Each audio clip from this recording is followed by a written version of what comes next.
Book 16. Ulysses reveals himself to Telemachus. Meanwhile, Ulysses and the swineherd had lit a fire in the hut and were getting breakfast ready at daybreak, for they had sent the men out with the pigs.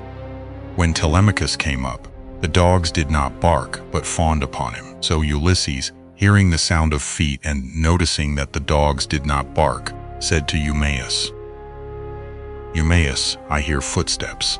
I suppose one of your men or some one of your acquaintance is coming here, for the dogs are fawning upon him and not barking." The words were hardly out of his mouth before his son stood at the door.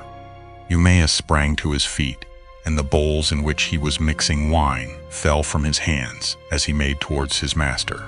He kissed his head and both his beautiful eyes, and wept for joy. A father could not be more delighted at the return of an only son, the child of his old age.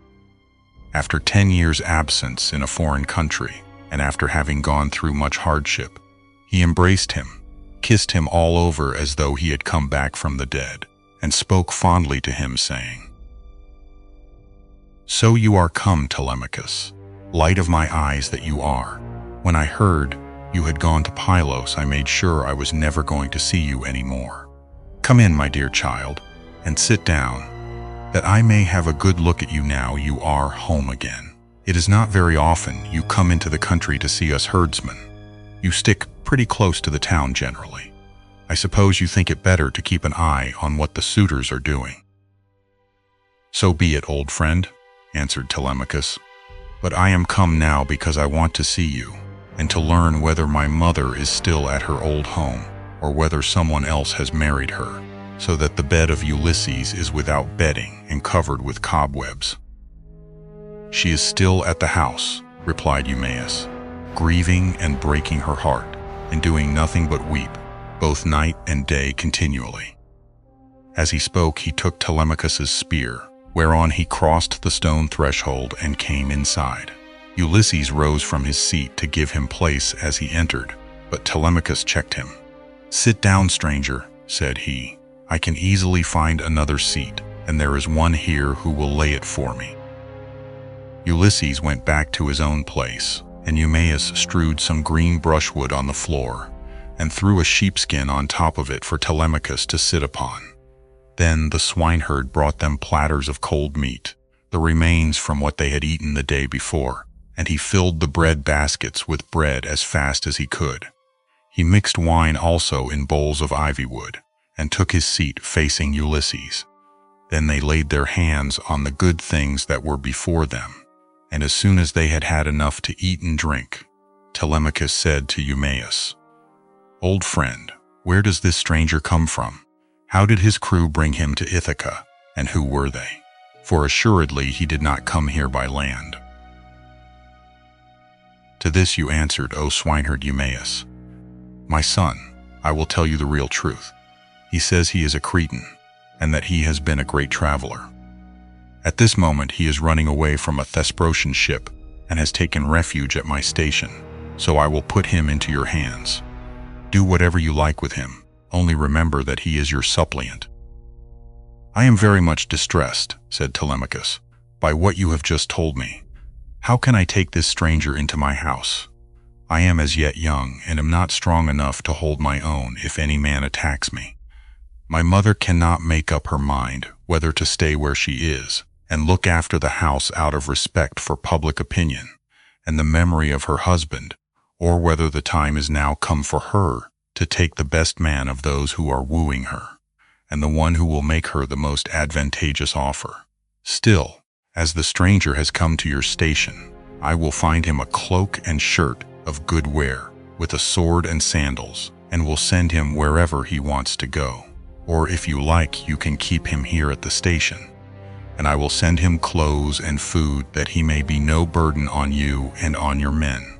But I will not have him go near the suitors, for they are very insolent, and are sure to ill-treat him in a way that would greatly grieve me. No matter how valiant a man may be, he can do nothing against numbers, for they will be too strong for him." Then Ulysses said, "Sir, it is right that I should say something myself. I am much shocked about what you have said about the insolent way in which the suitors are behaving in despite of such a man as you are. Tell me, do you submit to such treatment tamely, or has some god set your people against you? May you not complain of your brothers, for it is to these that a man may look for support, however great his quarrel may be. I wish I were as young as you are, and in my present mind. If I were son to Ulysses, or indeed Ulysses himself, I would rather someone came and cut my head off, but I would go to the house and be the bane of every one of these men. If they were too many for me, I being single-handed, I would rather die fighting in my own house than see such disgraceful sights day after day. Strangers grossly maltreated, and men dragging the women servants about the house in an unseemly way, wine drawn recklessly, and bread wasted all to no purpose for an end that shall never be accomplished. And Telemachus answered, I will tell you truly everything. There is no enmity between me and my people, nor can I complain of brothers, to whom a man may look for support, however great his quarrel may be. Jove has made us a race of only sons. Laertes was the only son of Arcesius, and Ulysses only son of Laertes. I am myself the only son of Ulysses who left me behind him when he went away, so that I have never been of any use to him. Hence it comes that my house is in the hands of numberless marauders, for the chiefs from all the neighboring islands, Deligium, Same, Zacynthus, as also all the principal men of Ithaca itself, are eating up my house under the pretext of paying court to my mother, who will neither say point blank that she will not marry, nor yet bring matters to an end. So they are making havoc of my estate, and before long will do so with myself into the bargain. The issue, however, rests with heaven. But do you, old friend Eumaeus, go at once and tell Penelope that I am safe and have returned from Pylos. Tell it to herself alone, and then come back here without letting anyone else know, for there are many who are plotting mischief against me. I understand and heed you, replied Eumaeus. You need instruct me no further, only as I am going that way say whether I had not better let poor Laertes know that you are returned. He used to superintend the work on his farm in spite of his bitter sorrow about Ulysses, and he would eat and drink at will along with his servants. But they tell me that from the day on which you set out for Pylos he has neither eaten nor drunk as he ought to do, nor does he look after his farm, but sits weeping and wasting the flesh from off his bones. More's the pity, answered Telemachus. I am sorry for him, but we must leave him to himself just now. If people could have everything their own way, the first thing I should choose would be the return of my father. But go and give your message, then make haste back again, and do not turn out of your way to tell Laertes. Tell my mother to send one of her women secretly with the news at once, and let him hear it from her. Thus did he urge the swineherd. Eumaeus therefore took his sandals, bound them to his feet, and started for the town. Minerva watched him well off the station, and then came up to it in the form of a woman, fair, stately, and wise. She stood against the side of the entry, and revealed herself to Ulysses, but Telemachus could not see her, and knew not that she was there, for the gods do not let themselves be seen by everybody. Ulysses saw her, and so did the dogs, for they did not bark, but went scared and whining off to the other side of the yards. She nodded her head and motioned to Ulysses with her eyebrows, whereon he left the hut and stood before her outside the main wall of the yards. Then she said to him, Ulysses, noble son of Laerte, it is now time for you to tell your son. Do not keep him in the dark any longer, but lay your plans for the destruction of the suitors, and then make for the town. I will not be long in joining you, for I too am eager for the fray. As she spoke, she touched him with her golden wand. First she threw a fair, clean shirt and cloak about his shoulders. Then she made him younger, and of more imposing presence. She gave him back his color, filled out his cheeks, and let his beard become dark again. Then she went away, and Ulysses came back inside the hut. His son was astounded when he saw him, and turned his eyes away, for fear he might be looking upon a god. "Stranger," said he, "how suddenly you have changed from what you were a moment or two ago. You are dressed differently, and your color is not the same. Are you some one or other of the gods that live in heaven? If so, be propitious to me, till I can make you due sacrifice and offerings of wrought gold. Have mercy upon me."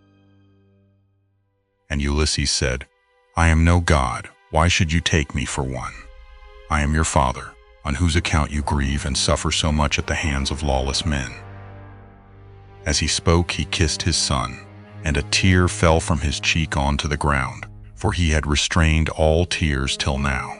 But Telemachus could not yet believe that it was his father, and said, "You are not my father, but some god is flattering me with vain hopes that I may grieve the more hereafter.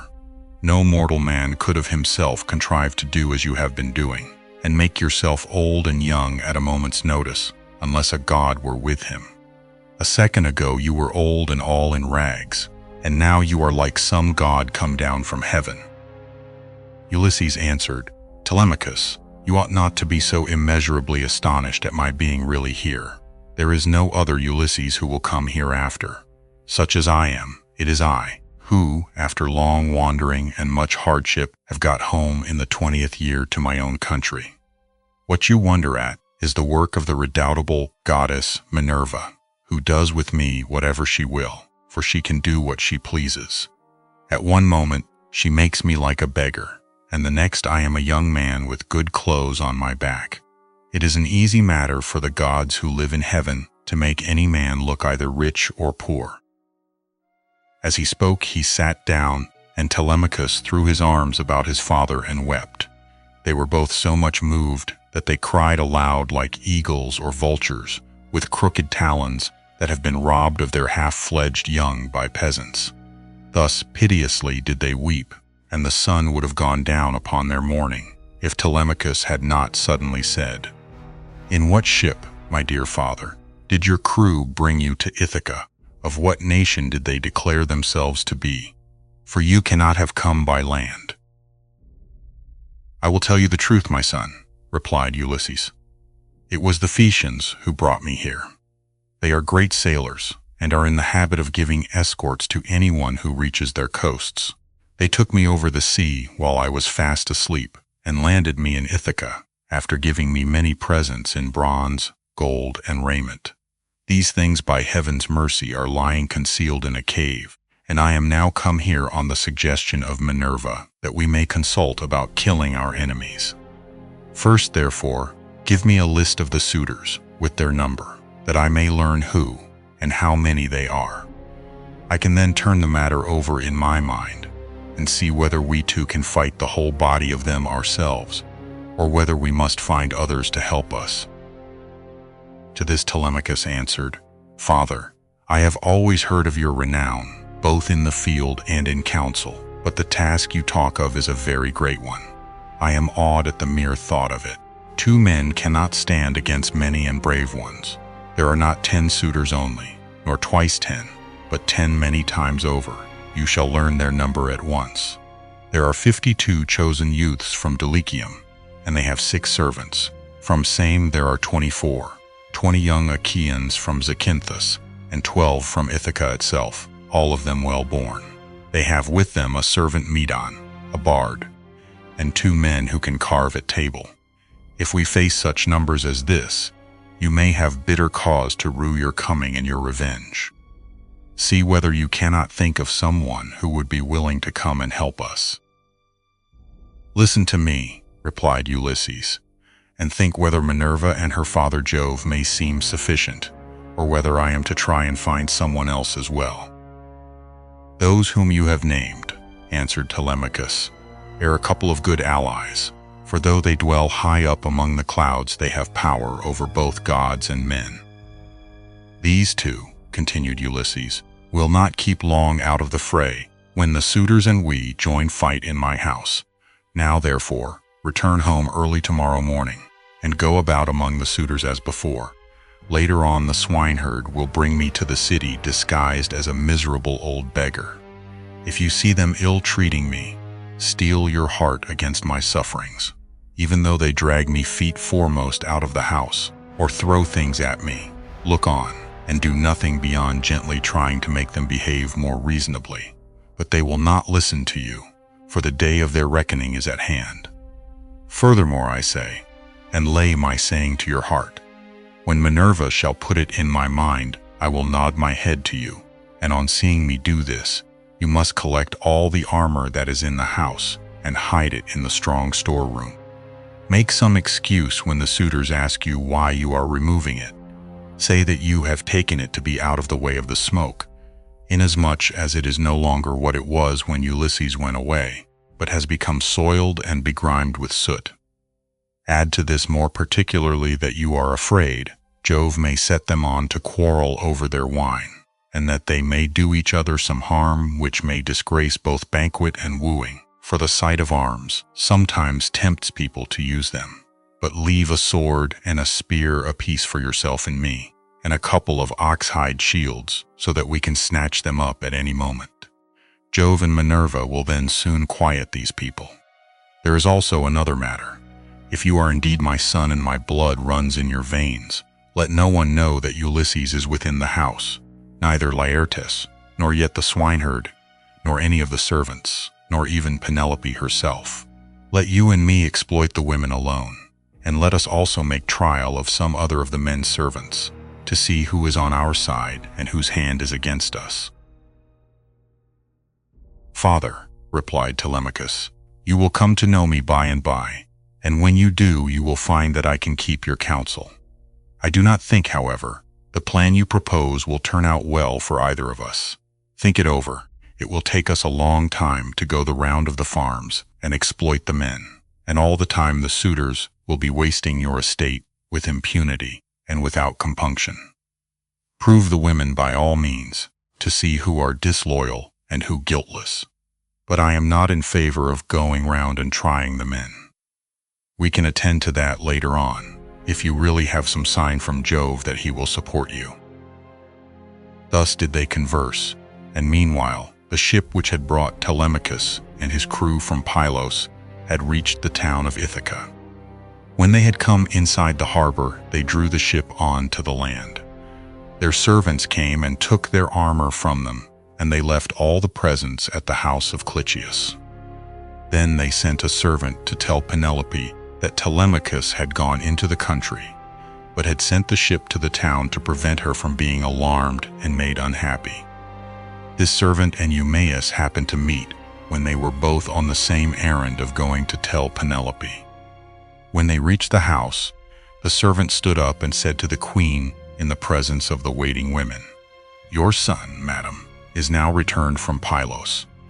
But Eumaeus went close up to Penelope and said privately all that her son had bidden him tell her. When he had given his message, he left the house with its outbuildings and went back to his pigs again.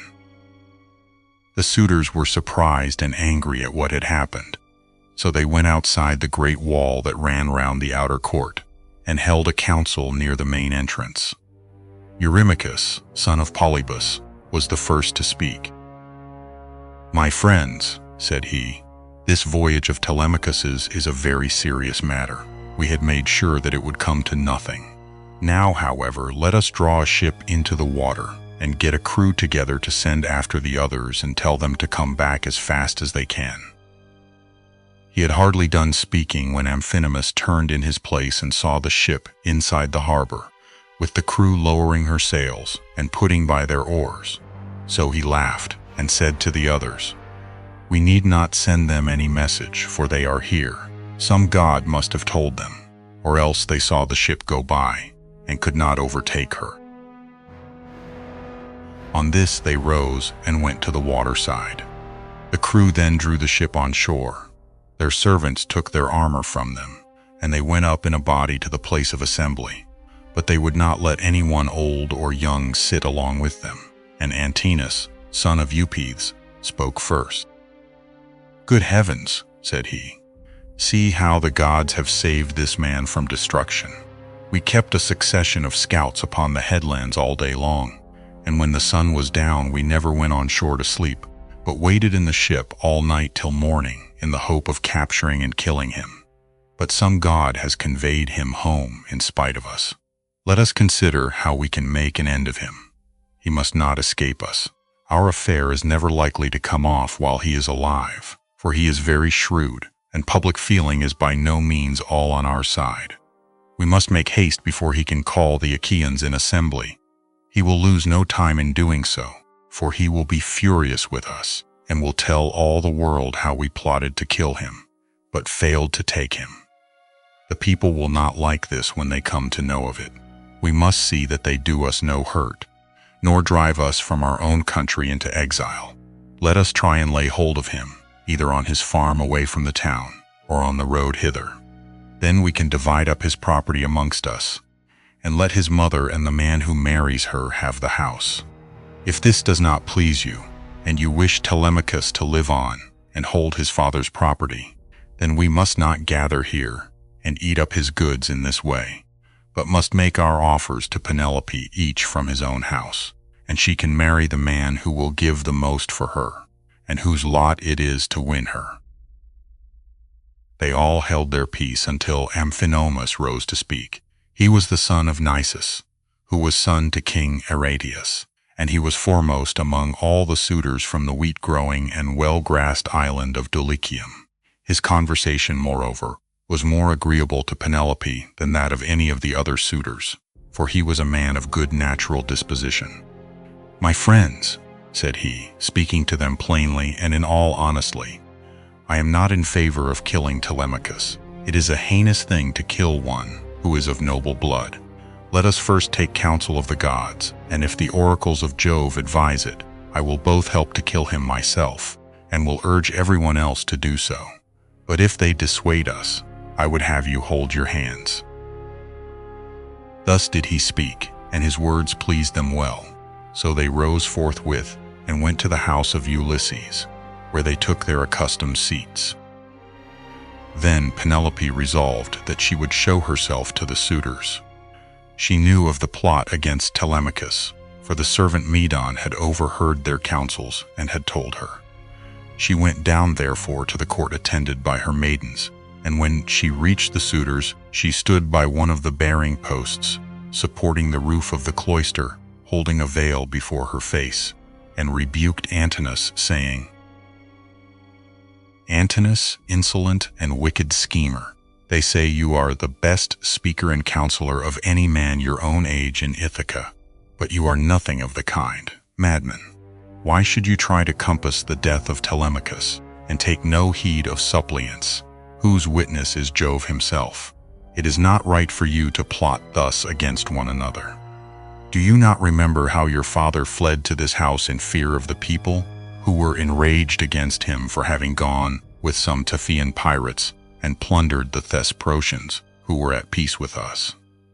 They wanted to tear him in pieces and eat up everything he had, but Ulysses stayed their hands although they were infuriated, and now you devour his property without paying for it, and break my heart by wooing his wife and trying to kill his son. Leave off doing so, and stop the others also." To this Eurymachus son of Polybus answered, "Take heart, Queen Penelope, daughter of Icarius, and do not trouble yourself about these matters. The man is not yet born, nor never will be, who shall lay hands upon your son Telemachus, while I yet live to look upon the face of the earth. I say, and it shall surely be, that my spear shall be reddened with his blood. For many a time has Ulysses taken me on his knees, held wine up to my lips to drink, and put pieces of meat into my hands. Therefore Telemachus is much the dearest friend I have, and has nothing to fear from the hands of us suitors. Of course, if death comes to him from the gods, he cannot escape it." He said this to quiet her, but in reality he was plotting against Telemachus. Then Penelope went upstairs again, and mourned her husband till Minerva shed sleep over her eyes. In the evening, Eumaeus got back to Ulysses and his son, who had just sacrificed a young pig of a year old, and were helping one another to get supper ready. Minerva therefore came up to Ulysses, turned him into an old man with a stroke of her wand, and clad him in his old clothes again, for fear that the swineherd might recognize him, and not keep the secret, but go and tell Penelope. Telemachus was the first to speak. "So you have got back, Eumaeus," said he. "What is the news of the town? Have the suitors returned, or are they still waiting over yonder to take me on my way home?" "I did not think of asking about that," replied Eumaeus. "When I was in the town, I thought I would give my message and come back as soon as I could. I met a man sent by those who had gone with you to Pylos, and he was the first to tell the news to your mother. But I can say what I saw with my own eyes. I had just got on to the crest of the hill of Mercury above the town when I saw a ship coming into harbor with a number of men in her. They had many shields and spears, and I thought it was the suitors, but I cannot be sure." On hearing this, Telemachus smiled to his father, but so that Eumaeus could not see him. Then, when they had finished their work and the meal was ready, they ate it, and every man had his full share so that all were satisfied. As soon as they had had enough to eat and drink, they laid down to rest and enjoyed the boon of sleep.